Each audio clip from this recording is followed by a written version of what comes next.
Welcome to Dead Giveaway, the podcast where we dive deep into the world of playing giving. I'm your host, Matt Treadwell. Join me as I sit down with inspiring professionals who are shaping legacies and making a lasting impact, one gift at a time. Let's dig in. I'm Eddie Thompson. I'm the CEO and founder of Thompson Associates, which is a charitable estate planning firm. In my career, I've just breached $4.5 billion for charity in my career. So I've been really fortunate.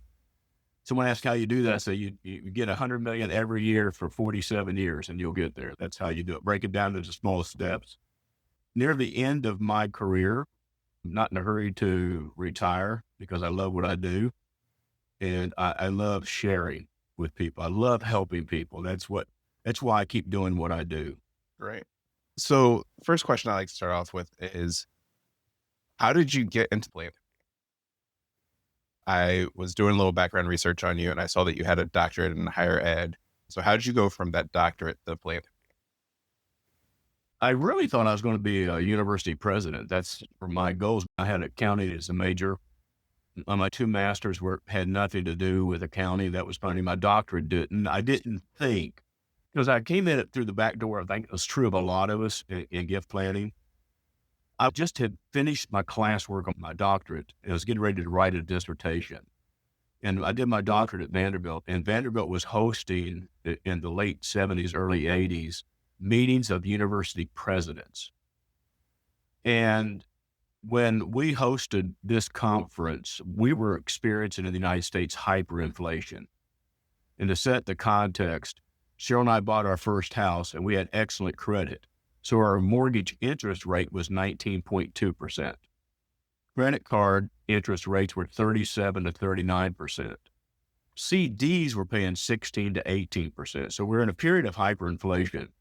And we had all these university presidents, had 33 speakers, and every speaker would get up and talk about the impact of inflation on the university's financial status. And they could not raise tuition fast enough to keep good faculty, for example. They were postponing maintenance. The last speaker of the conference got up and said, our experience is very different from the other 32 presenters, and that our endowment is growing at an amazing pace at 21, 22%. Our donors are becoming wealthier. As we all know, inflation helps the wealthy. It hinders the poor, those who have to borrow. And he said, and all of that is true because we have an amazing development program. So I was a graduate assistant. I leaned over to my major professor and I said, I want to write a dissertation on whatever he's talking about.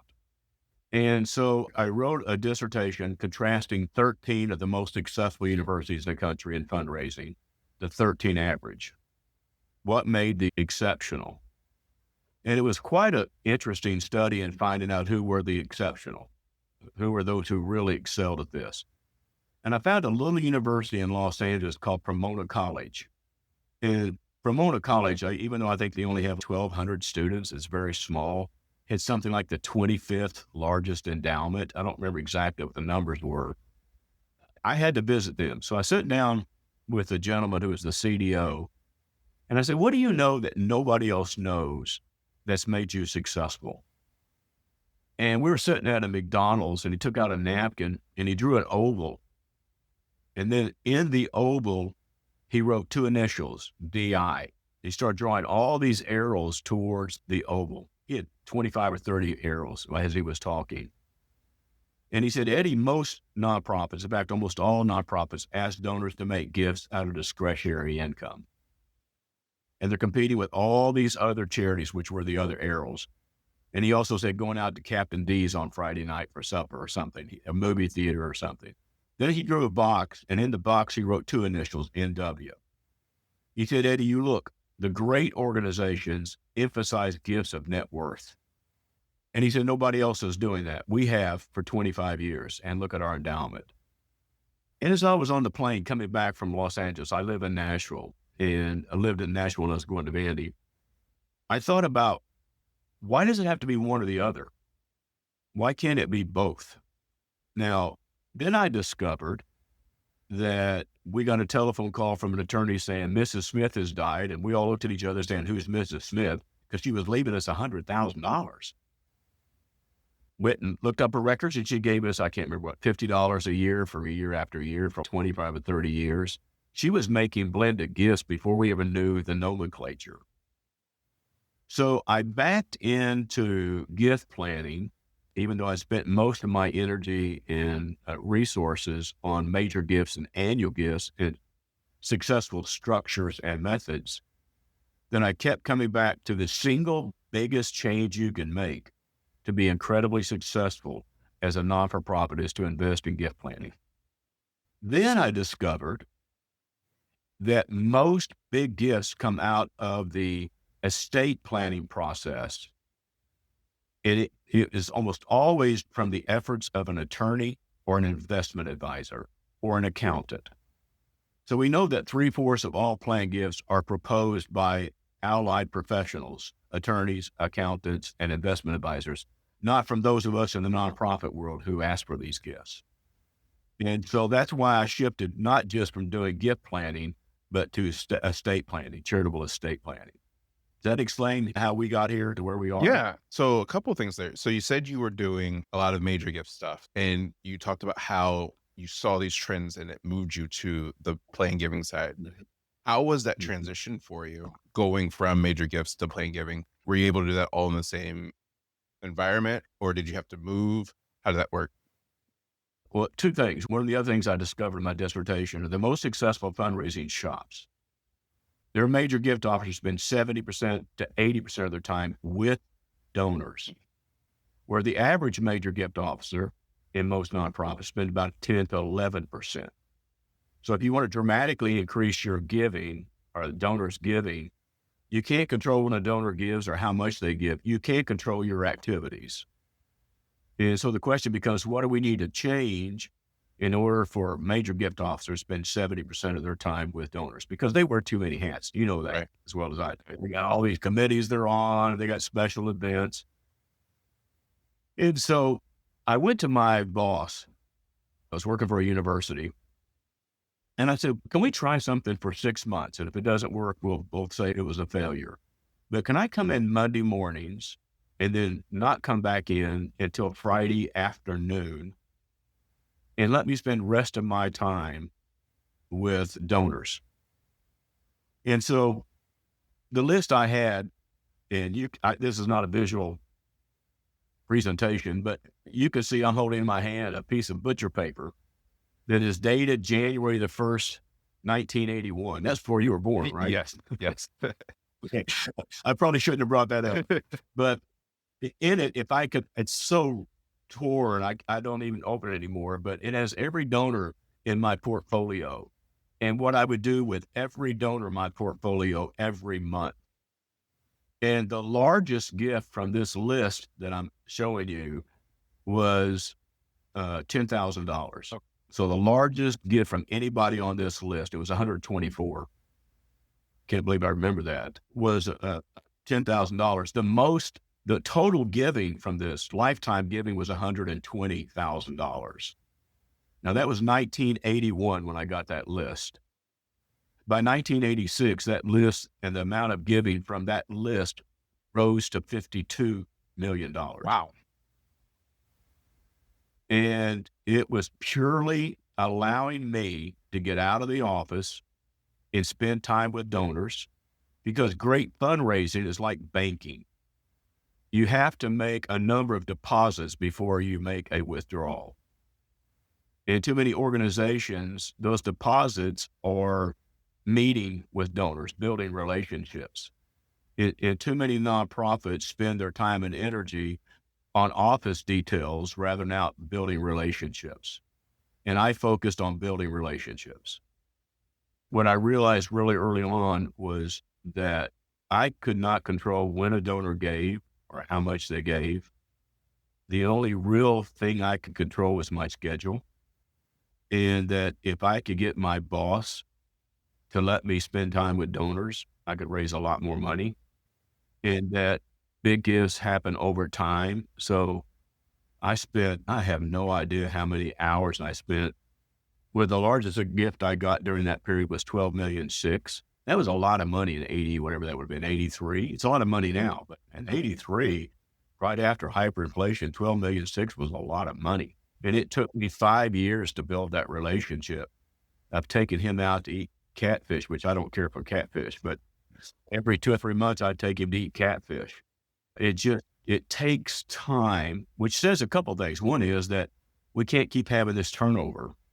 And so building those relationships, realizing that fundraising is like banking, you have to make a number of deposits before you make a withdrawal.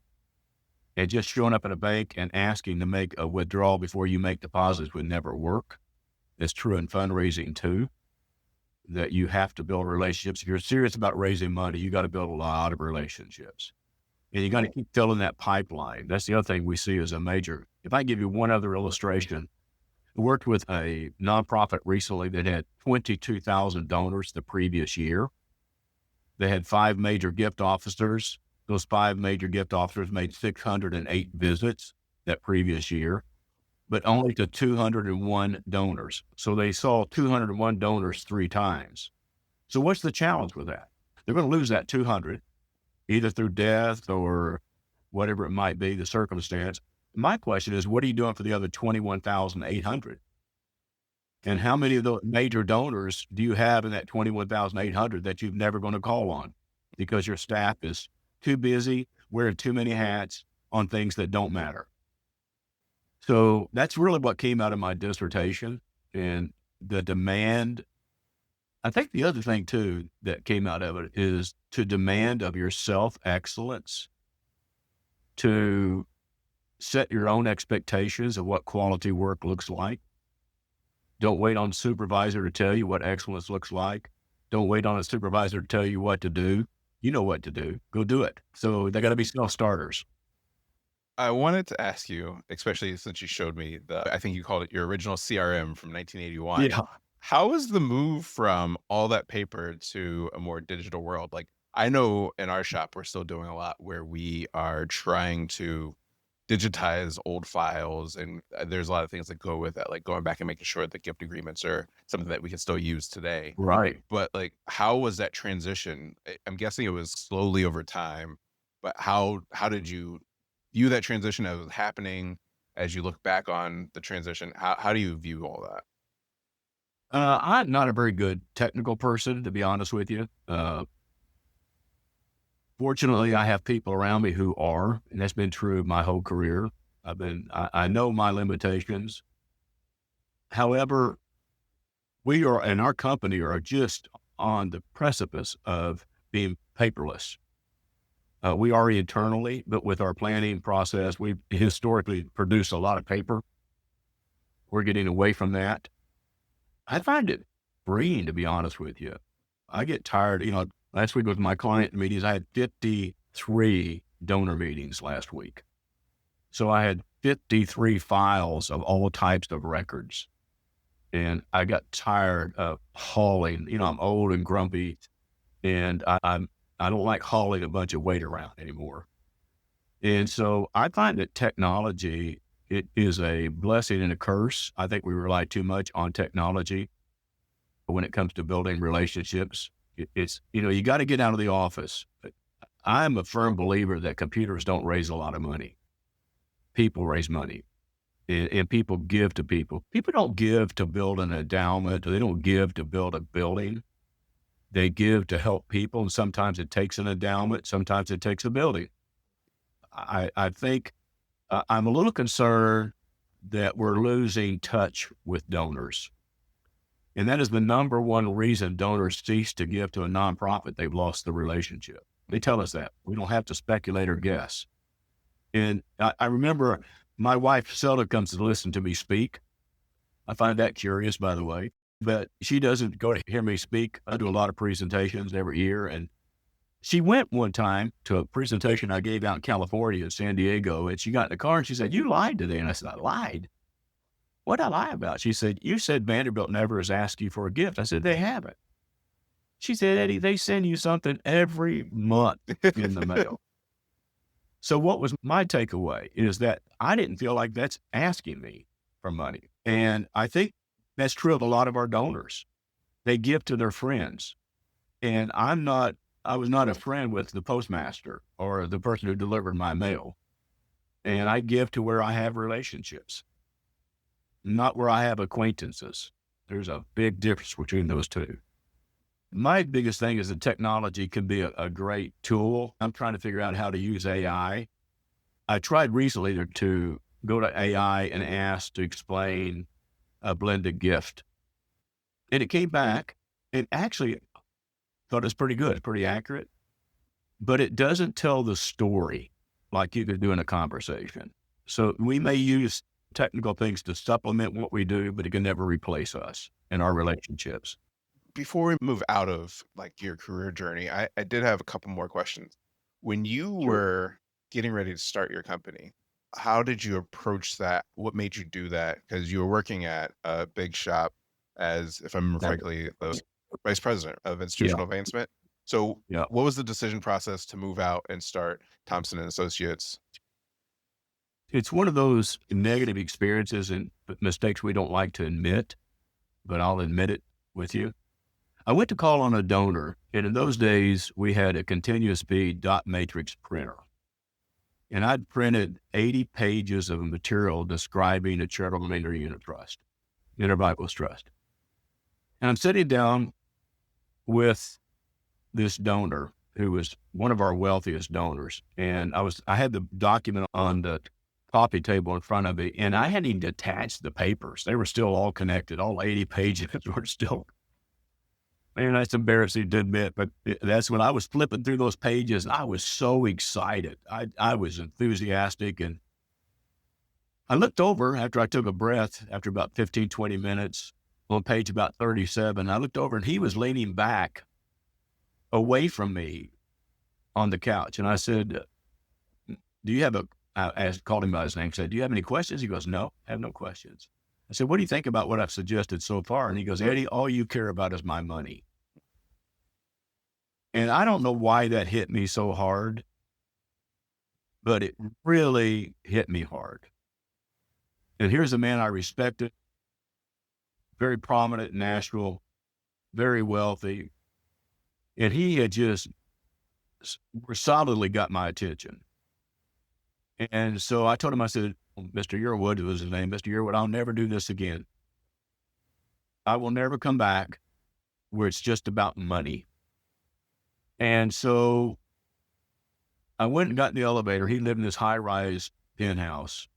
Went down, got in my car, and drove around the block. And I took out a napkin, and I wrote on it, donor-centered.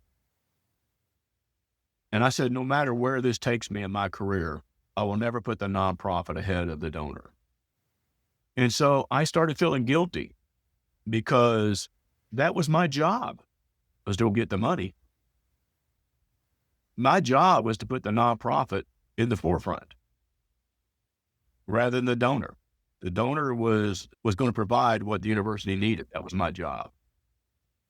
And I started thinking, what is the smartest way to raise money?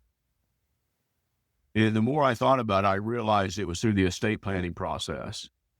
And I thought, if I can sit down with people who really know tax law and sit down with folks and find out what their goals and objectives are, and because they all have problems. Every donor we call on has problems. And I believe with all my heart, we have the solution. And so I took a different direction. I went from gift planning to estate planning because I wanted to raise a lot of money. Because I'm down to my core, I'm a nonprofit person. I believe in them. I believe in them, all different types and shapes and forms, but I believe in them. And I believe that nonprofits do change people's lives. That was an epiphany for me that's had a huge impact on my career. That is a great story. I mean, it's one of those things where it's you have that bad thing happen. You're like, how do I turn this? So as you're doing that, did you leave where you were right away? Was there time? I'm guessing it wasn't right away. It wasn't like I had this negative impact, I'm gone. No. So how did the next steps to that process go? I took 2 years to rethink everything I was doing. And I'd take a couple hours every night when I got in, put the boys to bed. And then while Cheryl was doing some things, I'd go spend an hour I committed an hour every day. I believe in done by dates, and I believe that I believe in time management, and part of it is setting time aside to work on your goals. And I took 2 years to start from scratch. What is the best way to raise the most amount of money? And by that, not just gross, but net. What is the way I can make a staggering difference for nonprofits through net? And the more I thought about that, the harder it was for me to stay and work for a nonprofit. Now, I believe in them. I'm not being critical of people who stay working for it, but I thought I could be most effective by being an estate planner and being engaged by a not-for-profit to work with their donors. Because you think about this, every donor I work with gives me their net worth statement.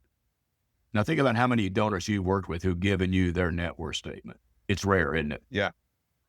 I'm 100%. The thousands and thousands of estates I've worked on, I've gotten their net worth. Now, why is that? Because I'm not an agent of the nonprofit. I'm an independent contractor engaged by the nonprofit to work with them. And our work is confidential, and we don't disclose anything. We leave that up to the donor. And so I thought that is the way I could do this and be donor-centered and be true to myself too, and still have the greatest, when I look back, $4.5 billion in expectancies is a lot of money.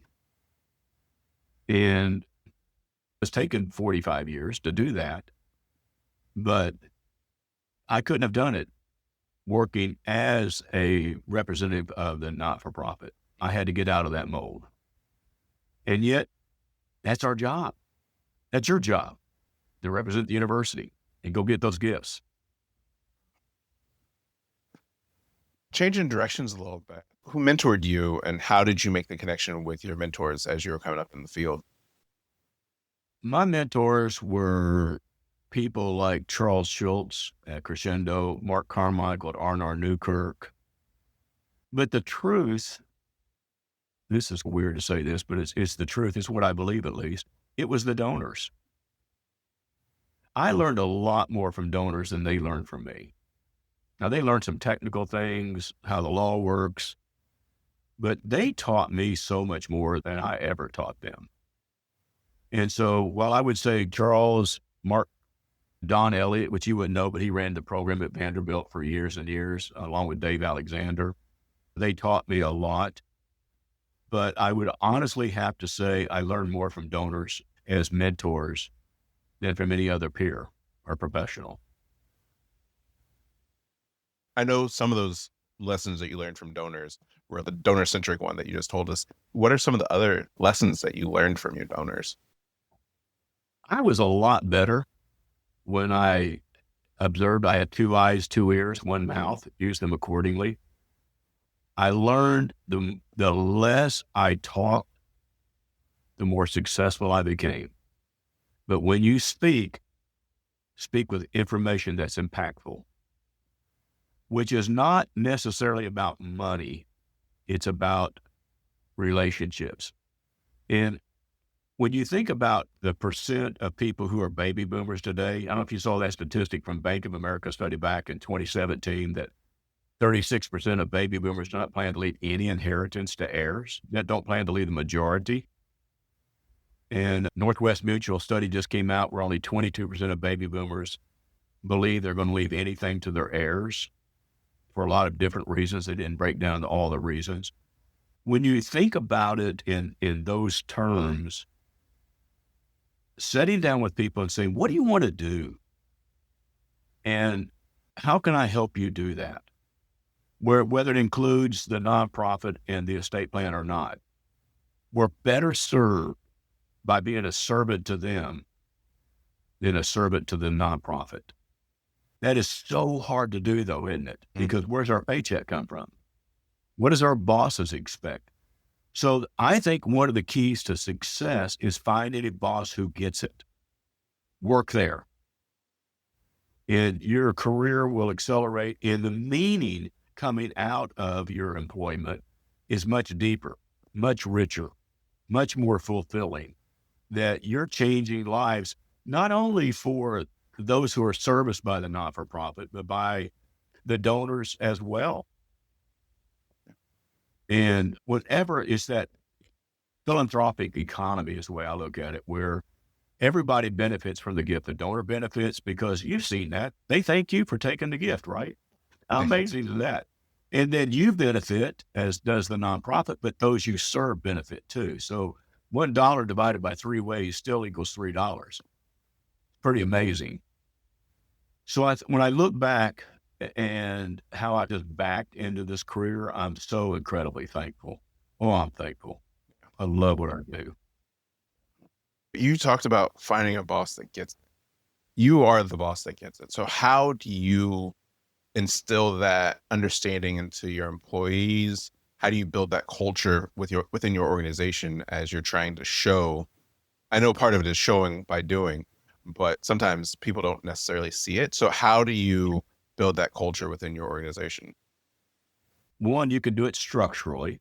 So one of the things I learned in my dissertation, that great organizations have a systematic approach with high accountability, but accountability cannot be punitive. So when you set the standards, these are the expectations. If I'm employing you, here are my expectations, and here's how I'm going to hold you accountable. But the truth is, we hire well. If you can find the right person who has this phrase I use with you, talking about common traits, you have that sense of being common. If you can do that, if you can find that person, you can teach the other. But you got to find the person who has the passion and the heart. And then you can train them the technical part, the structural part. I don't know what it is. For every 15 or 20 people who want to work for our company, who come to us, we hire one. Because I'm much more interested in the type of person you are than what you do. Yeah. Real quick, you mentioned being common or having common traits. To you, what does that mean, being common? You know, the people who have to brag about themselves, to me, indicate insecurity. The people who focus on the other person are the people that are secure.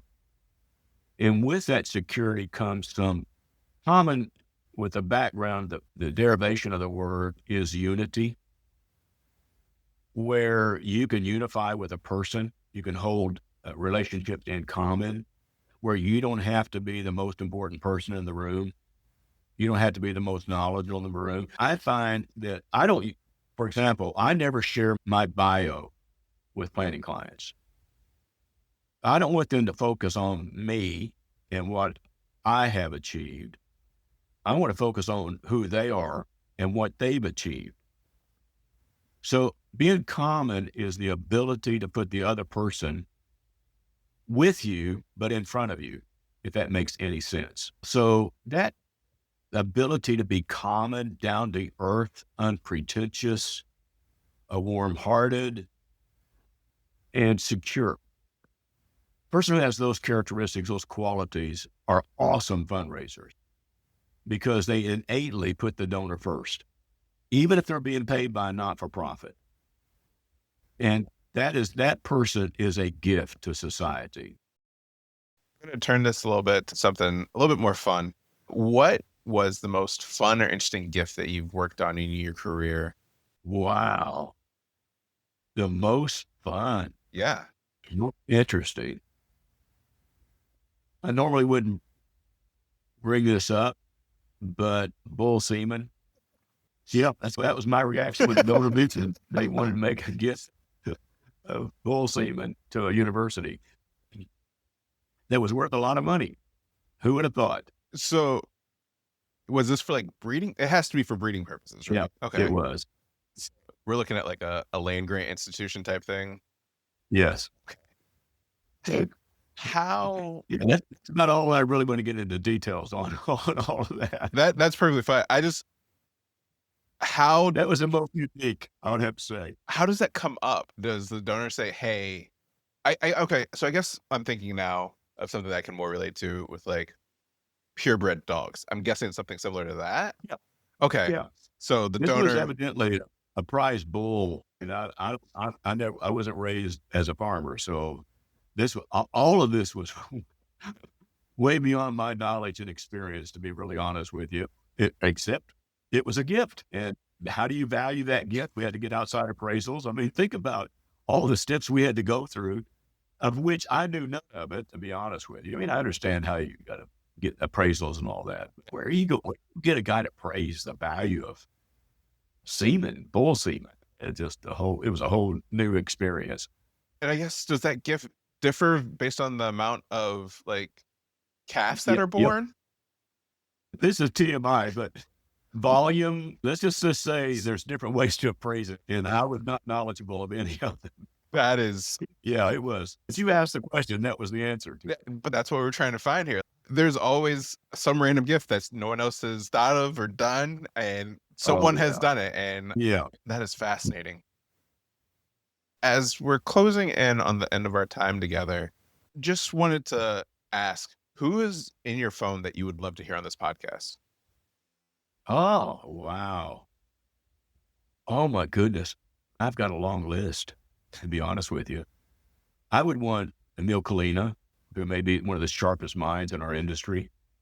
He is a great man, too, who really understands this. Oh, and then so many people that you would know from being in board service. There's some great people who've been on the board, national board. But I'll tell you, there's probably 10 times the amount of people who have never been on the board who are just as capable. Charlie Slamar in Chicago, one of the sharpest minds and really donor-centered, incredibly capable. And then you got all the kind of standbys, Laura Hanson, Dean, that people of my generation and maybe just a tad older. What final piece of wisdom would you like to share? I would remind all of us that what we do is noble, that this demands our best efforts, that people today are depending on us to excel, people tomorrow are depending on us to excel today, or people a year from now or 5 years from now or 20 years from now or longer depend on us excelling today. I love what you're doing with this podcast or webinar. I love that you're doing this to get to those people who are just getting into our industry.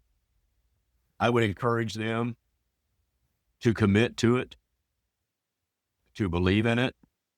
And if you don't, go do something else. But if you're going to stay in this industry, be committed to it and study and learn and observe. The best way to learn, we learn the most difficult language, English language, by the time we're 4 or 5. I mean, your 3-year-old can probably use nouns and verbs and adverbs and has never gone to kindergarten probably at this point in time. Right. We learn by modeling and by observing role models. Find you a good role model. Find you a good mentor. And one of the things I love about what you all are doing at the National Association is the mentoring program. I would really, and I know we're doing that with the Leadership Institute as well. Find that mentor, someone who's willing to spend some time with you and let you bounce ideas off of them. But most of us know what to do. It's the challenge of doing it at the highest level that makes the difference. All right. Thank you so much. Happy to do it. Enjoyed just spending some time with you. Thank you for joining us on Dead Giveaway, where every gift tells a story. Thank you to Eddie Thompson for sharing his incredible journey. Join us next month when we sit down with CGP Hall of Famer, Craig Ruck. None of this would be possible without my amazing producer, Jessica Hall, and the support of the entire National Association of Charitable Gift Planners staff.